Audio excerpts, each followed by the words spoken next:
Ceiling fan এখানে আমি তৈরি করছি। তো এই সিলিং ফ্যান তৈরি করতে একটু সময় লাগছে। তো এটা বাদেও আপনি নর্মাল একটা সিলিং ফ্যান তৈরি করতে পারেন।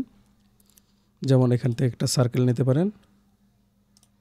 দেন এই সার্কেলটাকে একটু সরাই নিচ্ছি। এখানে আমি অর্থোগোনালটা অফ করে দিলাম। দেন এর ভিতরে আপনি কি করবেন, একটা লাইন নেবেন, মিডল থেকে একটা লাইন নিলেন, এন্টার করলেন। দেন এটাকে সিলেক্ট করে আপনি যে অ্যারে আছে অ্যারে থেকে পোলার অ্যারে সিলেক্ট করলেন। দেন আমাকে পিক পয়েন্টটা দিতে হবে যেখান থেকে এটা অ্যারে হিসেবে কাজ করবে। এটাকে সিলেক্ট করার পরে দেখেন আমার সামনে এরকম একটা অপশন চলে আসবে। সেখানে আমি 3 যদি দেই তাহলে আমাদের এরকম 3টা রেখা তৈরি হবে।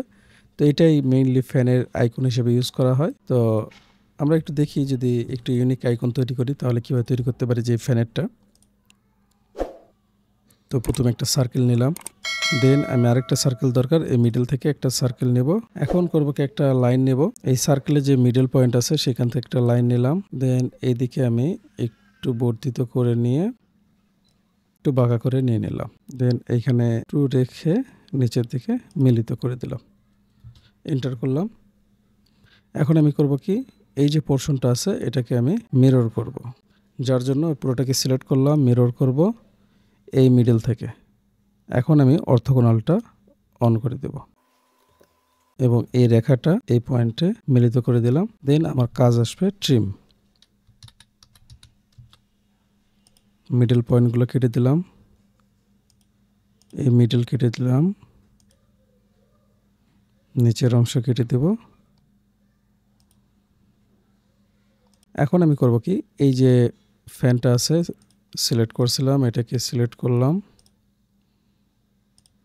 এই দুটোকে সিলেক্ট করলাম, করে আমি কি করব, এই যে অ্যারে আছে পোলার অ্যারে এটাকে ইউজ করব।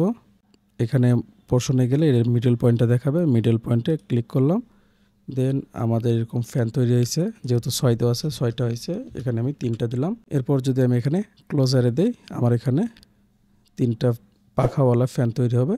দেন এখান থেকে আমি ট্রিম করে দিতে পারি, এই পোর্শনগুলো বাইরের পোর্শনগুলোকে আমি ট্রিম করে দিতে পারি, তাহলে আমার এরকম ফ্যানের আইকন তৈরি হবে।